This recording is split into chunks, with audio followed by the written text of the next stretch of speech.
Hey, Indonesia, so there's a hidden illegal Chinese debt that's bigger than the rest of the national debt now?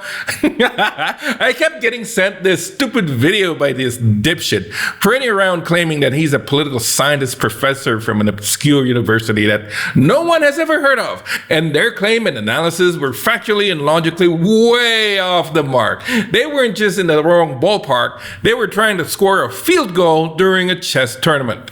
As a political scientist, this dipshit failed both politics and science. So let's break down this financial fanfiction. So this dipshit claims to deliver high-level economic analysis about an 8,000 trillion rupiah hidden Chinese debt that is causing national collapse. Yet the foundational facts they use, such as the debt figure, the legal citations, the historical precedents, are demonstrably false, turning what they pretend to be education into high-octane disinformation. This is a perfect case study in how to manufacture outrage by laundering fantasy numbers through a veneer of academic authority. Now, this dipshit tried to connect the recent unrest with what they claim to be a single massive 8,000 trillion rupiah hidden Chinese debt and specific legal violations by the previous administrations. This theory conveniently packages complex economic events into a simple good versus evil story. The problem is that the core numbers are wrong. The laws cited are misrepresented, and the historical claims are false. Today, we are going to dismantle this narrative piece by piece to show how a compelling story, even when factually hollow, can be engineered to hijack your outrage before the actual facts can even put their shoes on. Before we begin, I want to talk about this term that I keep hearing floated by this dipshit. They call themselves channel educacy. Let's be clear, when analysis begins with numbers pulled out of thin air and ends with prophecies about guardian angels, we have left the realm of education and entered high fantasy LARPing. So let's start with a big one, the core accusation, the 8,000 trillion rupiah in hidden Chinese debt. This number is the engine of the entire conspiracy. It is designed to shock you. It is designed to sound so impossibly large that you have to assume something criminal happened. Here's the problem with this spreadsheet cosplay. The numbers have to add up. Independent research, the kind done by organizations that actually track international debt flows, estimates that Indonesia's total debt exposure to China, including state-owned enterprises and project loans, is somewhere in the neighborhood of about $21 billion. That's half a Twitter. Let's do the math together. At the current exchange rates, that converts to roughly 285 trillion. Now let's compare those two figures for a second. The claim, 8,000 trillion, the reality around 285 trillion. The gap between these two numbers isn't even a rounding error. It's not a slight exaggeration for effect, it is just fake news. To claim 8,000 trillion out of 285 trillion is the strategic equivalent of looking at a puddle in your backyard and declaring it the Pacific Ocean. It's an order of magnitude so vastly different that it invalidates the entire premise. The claimed hidden debt figure is almost Indonesia's entire official government 2025 debt stock combined at 8,300 trillion. To believe that the 8,000 trillion figure came from China is to believe in a financial black hole the size of a G20 economy, operating with perfect secrecy. That's not a political analysis. That's plot of a bad spy movie you won't even find on Netflix. Out of the entire total debt of 8,300 trillion rupiah, approximately 285 trillion is owed to China. Let's round it up to 300. Guess who held the other 8,000 trillion?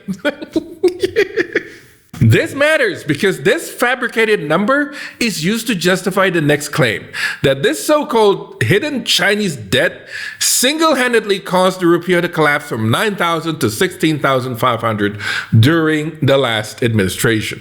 First, let's fix the timeline. When that administration took office in late 2014, the exchange rate was already around 12,000 to 12,500 per dollar, not 9,000.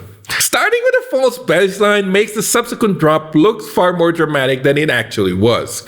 Secondly, attributing the rupiah's very real depreciation entirely to a secret debt ignores every other factor that actually moves currency markets. The global US dollar strength, inflation differentials, pandemic era capital flight, domestic policy, and uncertainty. This is like blaming a skyscraper fire on a single faulty light bulb in the basement while ignoring that jet plane that keeps getting bigger every second.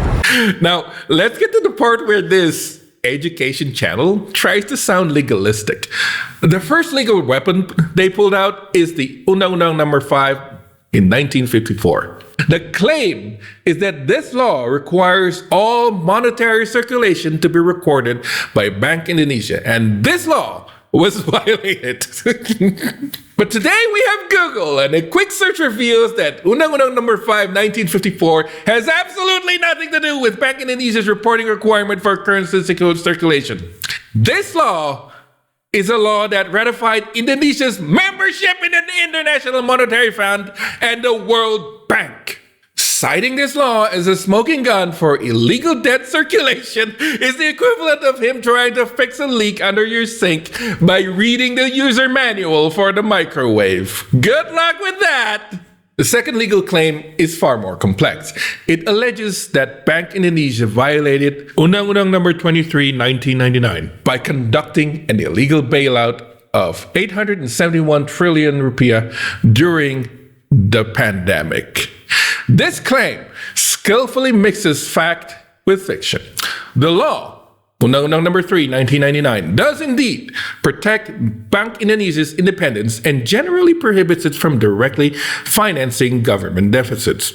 However, during the COVID-19 crisis, emergency regulations was passed, specifically Perpru number 1, 2020, later converted into Law number 2, 2020, that explicitly and legally authorized Bank Indonesia to buy government bonds directly in the primary market as a crisis response measure. The bond purchases were real. The amounts were huge, hundreds of trillions of rupiah over 2020, 2021, and 2022. But calling it an illegal bailout by citing pre-pandemic law, by completely ignoring the emergency laws that specifically authorizes it, is an act of deliberate omission. It reframes a transparent, albeit controversial, emergency policy into a covert criminal conspiracy. It's just fake news at this point. You may not like it, but it's not illegal. But finally, we get to the geopolitical history hype section, designed to make it feel both invincible and under siege. Claim number 1. This dipshit claimed that Indonesia has never gone to war except for a brief moment in 1965. This is demonstrably false.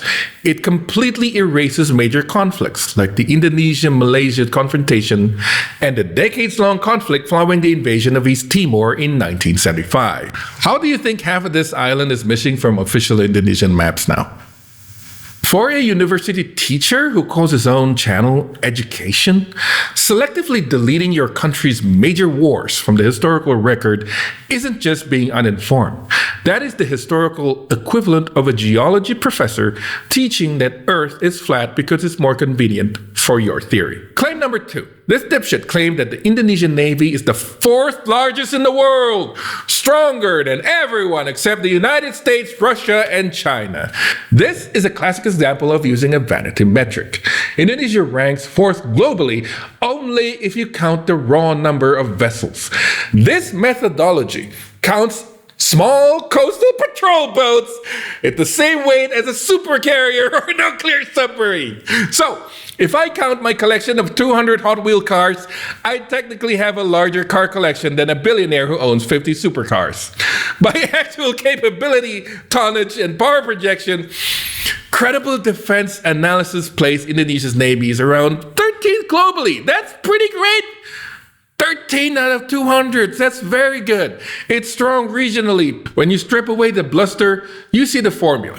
Take a real public anxiety, attach a massively inflated number into it, misrepresent a few laws to create a sense of criminality, and sprinkle in some exaggerated national pride.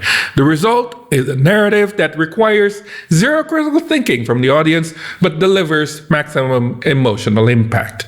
It tells people exactly who to blame and gives them permission to stop thinking. Once more, this is neither political nor science. It was just delusional fan fiction. If you believe analysis should clarify reality and not invent a new one, subscribe and hit that like button so more people could see what real scrutiny looks like. And drop a comment below with the biggest piece of financial or political advice you've seen recently that fell just completely off. Let's analyze and debunk any crap we find. Moha kupero ame.